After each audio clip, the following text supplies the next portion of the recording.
board secretary, we also need to have you aware of what's some of the duties of the local board.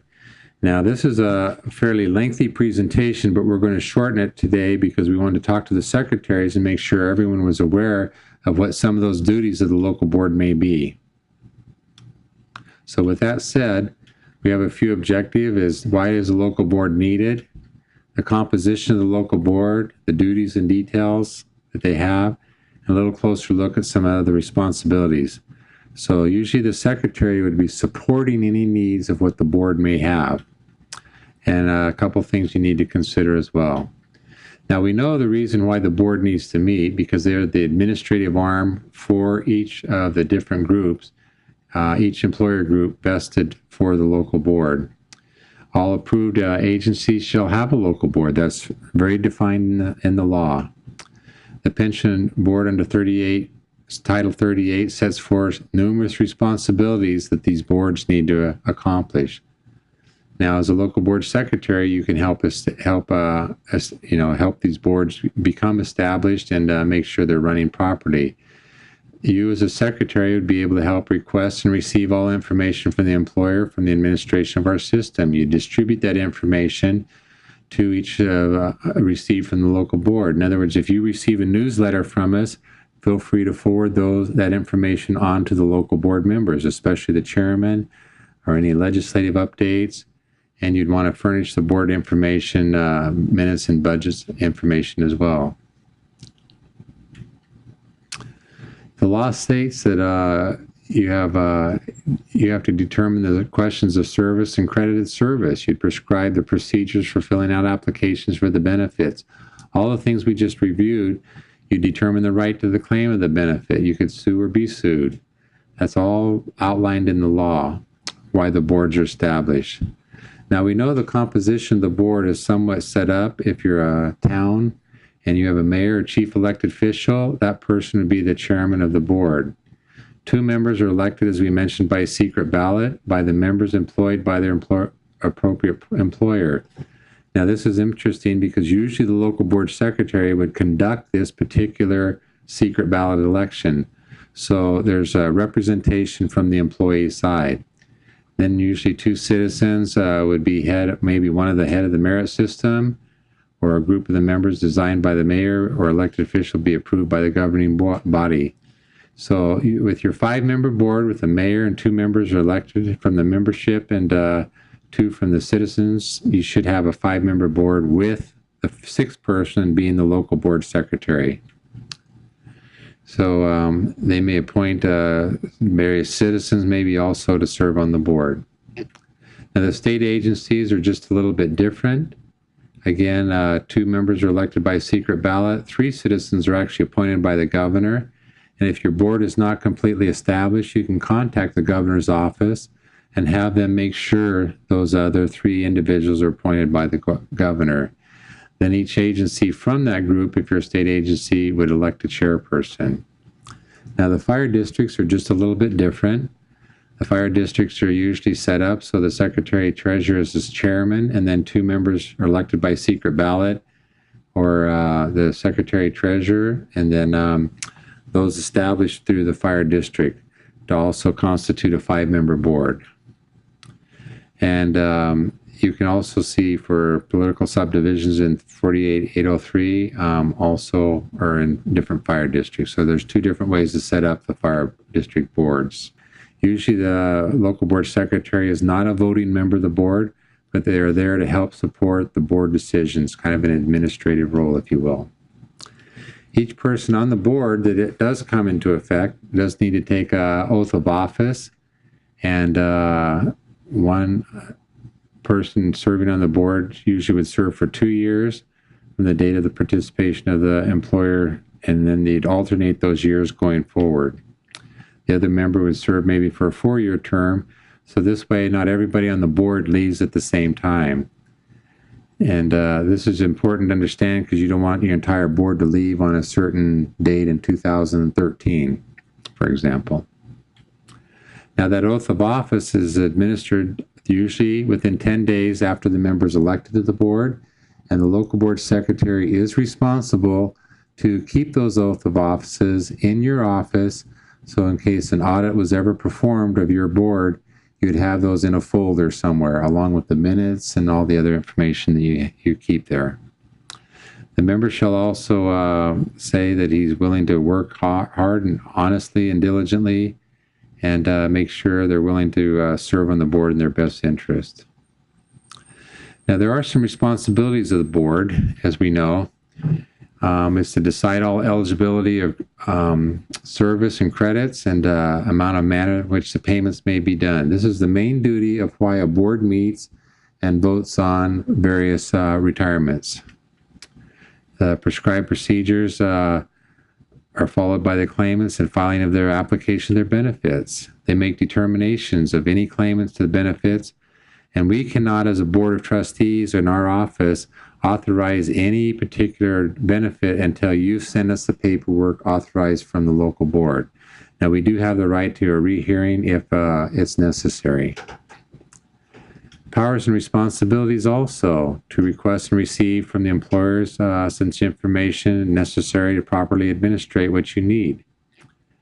You need to distribute all the information to the local board members to make sure they've received it from the Board of Trustees, especially when there's legal things coming down with whether it might be legislative process to make sure they're up to date on what the new laws of the land will be for this next year.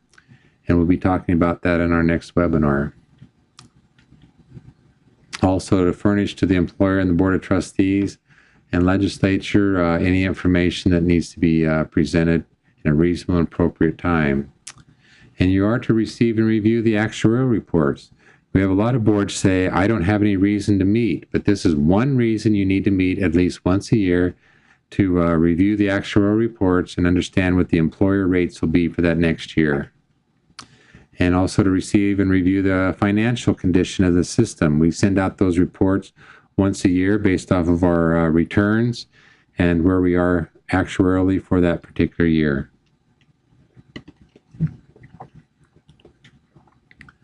There's also powers and responsibilities. You need to be able to appoint medical boards or doctors.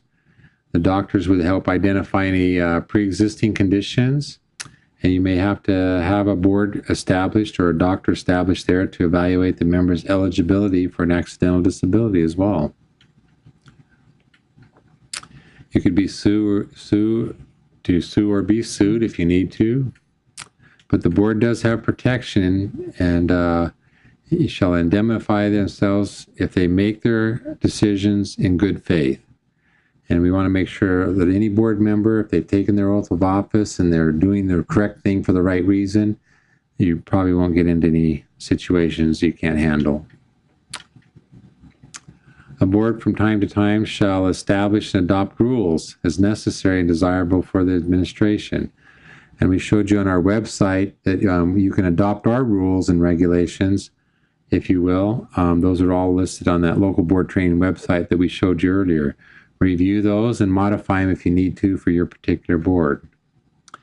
Each member of the board is entitled to one vote. So normally if there's a 5-member board and all 5 vote yes for a particular retirement, it's pretty straightforward, should be recorded in the minutes and then sent to our office. If 3 members are present at a meeting, you just need to record it as 3 members present for that particular meeting and voting on that. So you are there to establish and adopt rules to make sure everyone is set up within the responsibilities of what they need to do as a voting member of the board.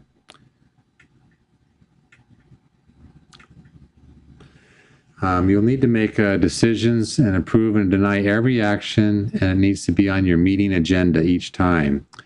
The only way around that is if you have an item, you may have to table that particular topic for another time until the board can actually meet on it in the next meeting.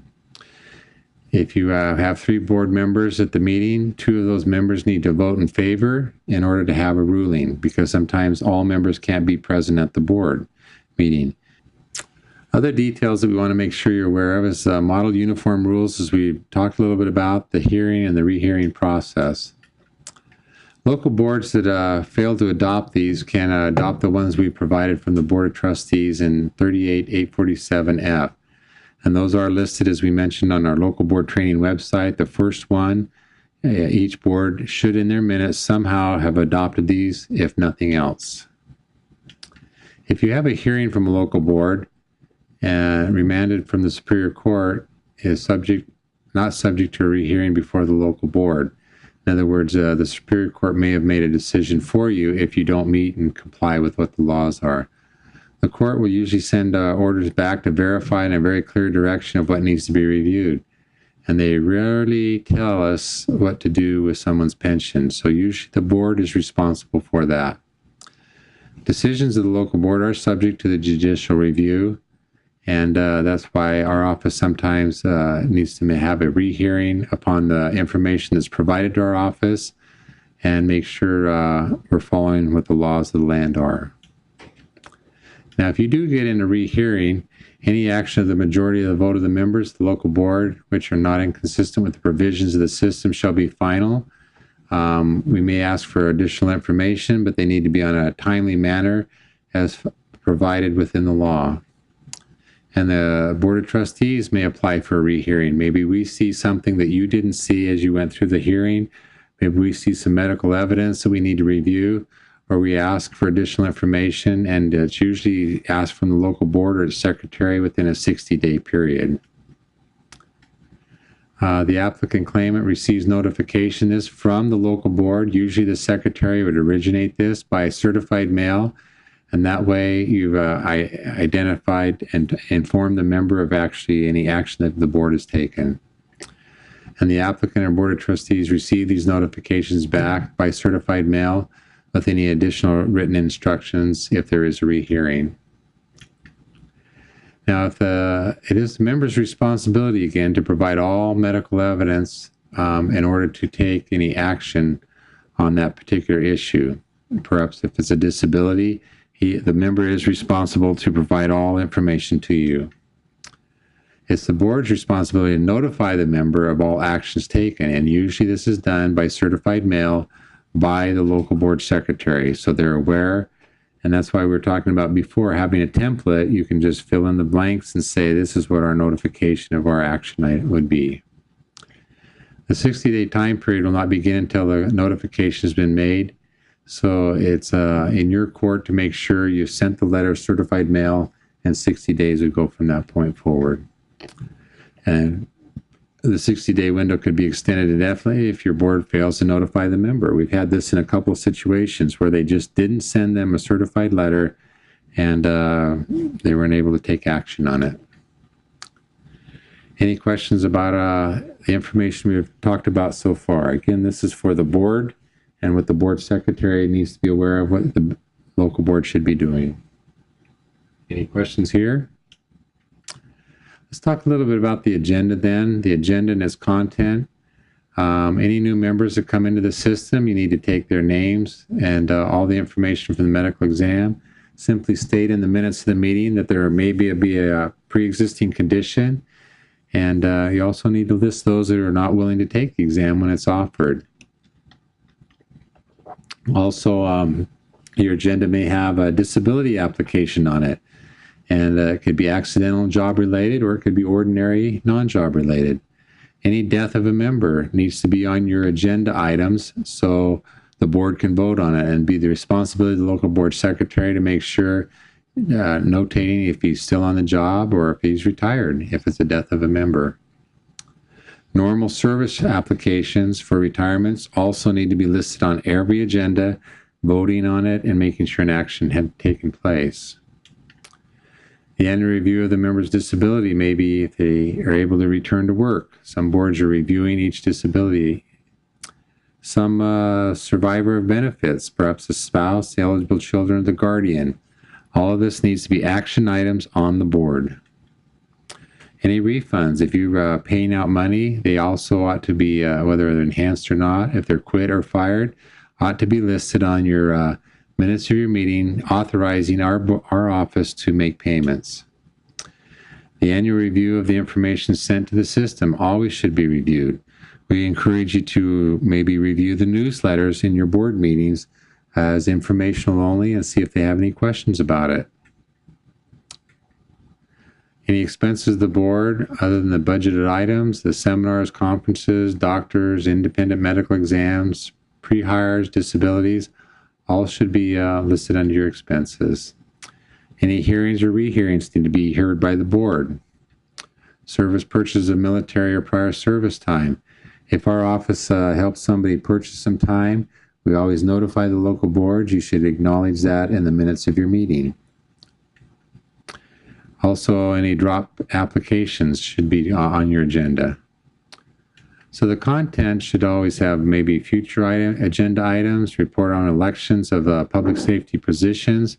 So there's a lot of reasons for the agenda to be full, perhaps each month that you meet or quarterly or however often you meet.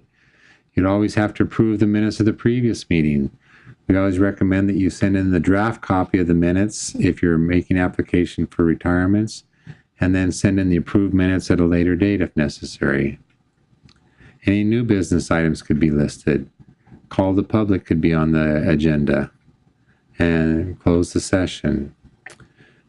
So there's a lot of examples we've just given you for agenda items for a local board secretary to have a full agenda items all listed on the board. Any questions at this point?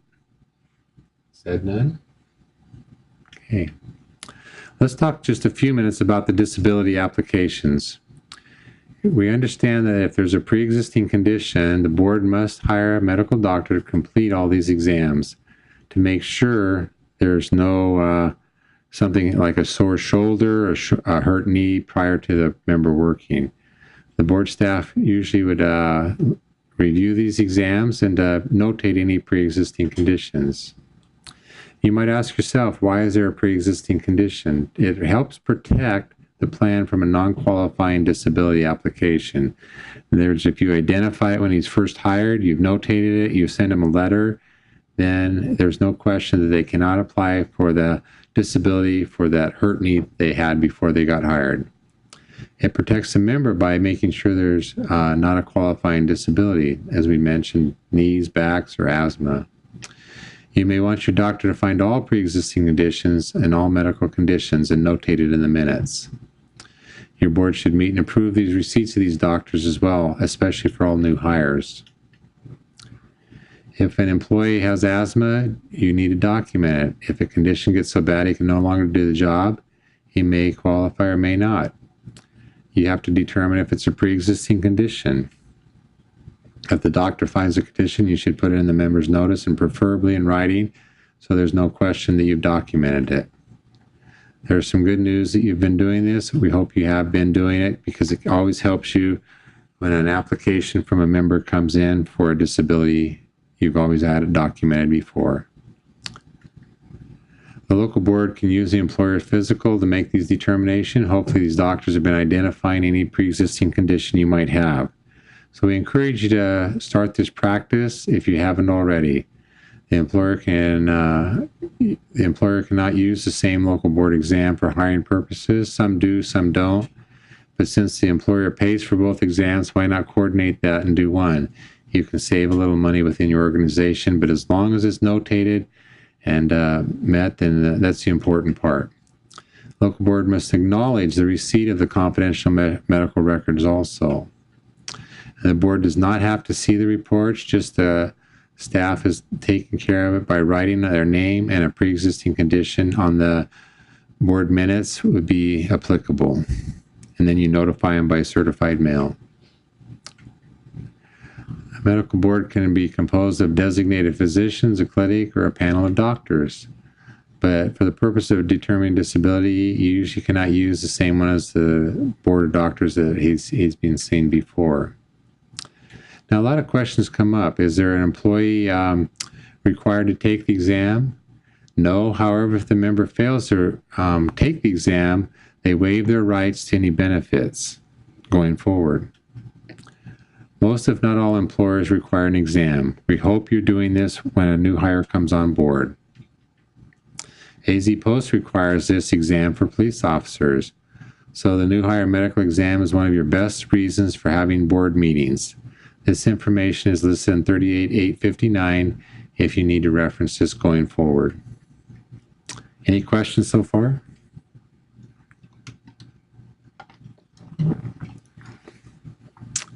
So we want to just review a few things that you need to consider. Your meeting notices, as we talked about, as a local board secretary, they must be posted in a timely manner, usually within 24 hours before the meeting and the public place takes place. Open meeting laws, we've got presentations on that if you need to have more information. The same rule applies to all public meetings, the open meeting laws. Your agendas need to be very clear. If you forgot something to put on the agenda, again, it has to be discussed in a new business. Table the item for a new meeting. If you need to go into executive session for a particular issue, you may have it posted on the agenda. This may occur. So if you go into the executive session, you can be private and discuss it and then come out. You always need to mail the minutes to our office and also to the members if they're impacted, especially if it's a disability. That way they can attend if they want to. Your executive sessions, we always encourage you, don't do it without an attorney, because your attorney can know what to discuss in a private meeting, can and cannot be discussed. Now, if you're doing a normal retirement, do you need an attorney there? Usually not. But if you have a disability, you may need one. You always want to make sure it's recorded. There is a fine for any board members who are talking out of turn, and it's about a $500 fee. And the Attorney General's office actually has classes on this if you want to take those as a board secretary, as a board member, and it'll keep you out of trouble.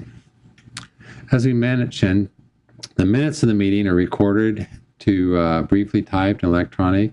It doesn't have to be verbatim, he said, she said. It just needs to have the action items and the vote and those types of things recorded, and any pertinent discussions, especially on a disability, of why you may have approved or not disapproved a disability. You must send these to the Board of Trustees within 20 days, signed by your chairman, and the entire board was present, and that's usually sent by certified mail to our office. The local board must take these minutes, take the minutes during the executive session that includes actually what took place and who was said and by whom. But we do not need a copy of those executive session minutes usually. Always keep them on file, so if you need to refer to them.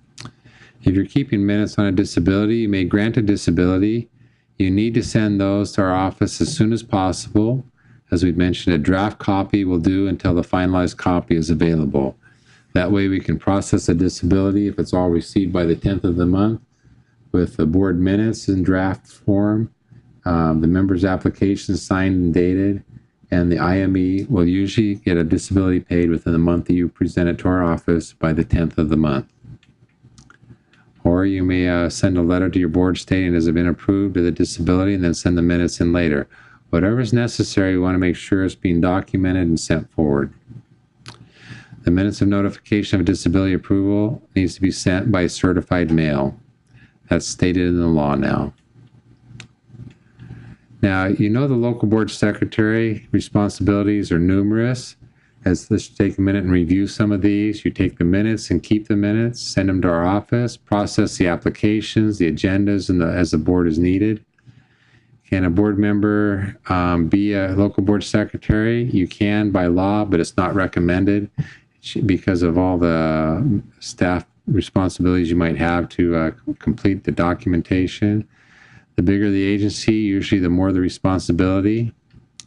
The local board staff may be somebody from human resources or personnel to help the local board secretary, or it might be somebody from human resources. It depends on how much work there is. Each board needs to establish it and elect a person to serve as the local board secretary. Now, our local board legal counsel, if you don't have much on the agenda, you may want to avoid this expense unless you need a guidance with a disability application or legal issue. You know, don't be a penny pincher on an issue. You may need to go to court, and you simply want to do that by having legal counsel available on the sticky situations. If you have a disability on the application, you may want to have an attorney present. A little bit of advice we wanted to share is that for anything but legal issues, you can always call our system administrative office or another board, a sister board like Phoenix or another group within the valley. We're happy to help out. For local board questions, talk to somebody who's been there before. Talk to a sister board. A lot of boards are now communicating with each other because they have some of the same issues. Look at your sister boards. They're busy, but they handle all kinds of crazy stuff. We encourage you to meet with them or talk to them also. Any questions so far? So as a review, we just wanted to make sure you know the summary of the statutes. It's listed. The local board shall adopt the bylaws, which we encourage you to make sure has been done and notated in your minutes. Elect a secretary for whom you may need. May or may not be a member of the board, but we encourage you usually not be a member of the board.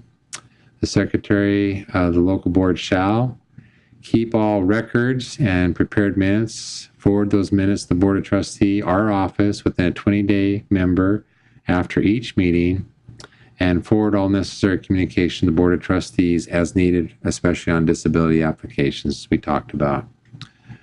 So the fees of the medical board, anytime you send somebody to an IME, the local board is responsible and it is paid by the employer. The local board shall issue the directions of the local board with the benefits to be paid, because our office cannot change or send out any payments to an employee account unless you've authorized that through your board. So again, our local board resources. Arizona state law provides 38847 for the local boards. We have all this information available through the Arizona legislative. The public safety staff is available at any time. As we mentioned, Robert Ortega, myself, Don Minear. The public safety training department, if you check out our local board, you can see a lot of these are going to be on the YouTube channel going forward, so your boards can actually view the information. And this is the link to that if you're interested in going there on the local board training website. So just to review that we do have plenty of support here from the training department, LaDawn Toger for the active member, and Bonnie Brown from the retired member, and Annette from the insurance department. Well, we appreciate those who have been in attendance of our webinar today. We thank you for attending, and hopefully this has been a good session for you as a local board secretary to understand your duties and responsibilities, as well as some of the board responsibilities of what needs to happen to keep a happy, functioning board.